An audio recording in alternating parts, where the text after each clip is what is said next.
తిరుమల లడ్డూ వ్యవహారంలో ఆంధ్రప్రదేశ్ ప్రభుత్వం కోట్లాది హిందువుల మనోభావాలను దెబ్బతీస్తూ వ్యవహరించిన తీరుపై సుప్రీంకోర్టు సీరియస్ అయిన అంశాన్ని స్వాగతిస్తూ మాజీ మంత్రి శ్రీమతి ఆర్కే రోజా స్పందించారు. చంద్రబాబు కనసైగల్లో సిట్ అండ్ సిట్ స్టాండ్ అంటూ వ్యవహరించే టీంపై తమని ఏమాత్రం నమ్మకం లేదని సుప్రీంకోర్టు కలగజేసుకోవాలని ఆమె కోరుతూ వీడియో విడుదల చేశారు. ఒక దురుద్దేశంతోనే ఈ యొక్క కామెంట్ చేశాడు అనేది స్పష్టం కాబోతుంది. ఎందుకంటే ఈరోజు సుప్రీంకోర్టు ఈ కేసు తీసుకునేంత వరకు, ఆ డేట్ అనౌన్స్ చేసేంత వరకు సిట్ వేయనే లేదు.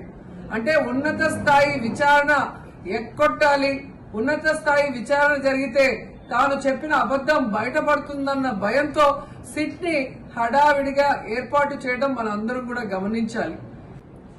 మొదటి నుంచి మాకు సిట్ మీద ఎందుకు నమ్మకం లేదు అంటే, తన పరిధిలో ఉన్న సిట్ ని చంద్రబాబు నాయుడు వేస్తే ఆల్రెడీ తను ఒక జడ్జిమెంట్ ఇచ్చేశాడు కాబట్టి దానికి లోబడే అధికారులు అబద్దాలు మాట్లాడతారు, నిజాలు చెప్పరు.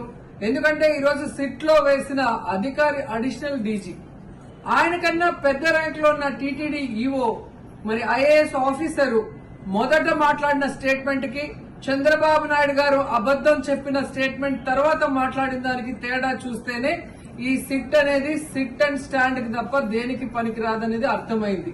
అందుకే మేము మొదటి నుంచి అడిగాము, సుప్రీంకోర్టులో విచారణ జరగాలి, సిబిఐకి డైరెక్షన్ ఇచ్చి విచారిస్తే ఖచ్చితంగా మత కల్లోలాలు సృష్టించాలనుకున్న చంద్రబాబు నాయుడు అందరికీ కూడా బుద్ధి చెప్పే అవకాశం దొరుకుతుందని.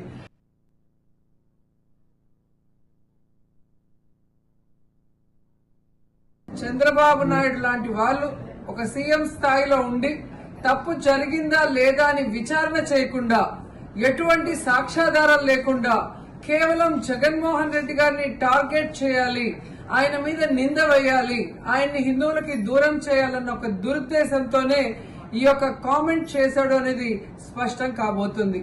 ఎందుకంటే ఈరోజు సుప్రీంకోర్టు ఈ కేసు తీసుకునే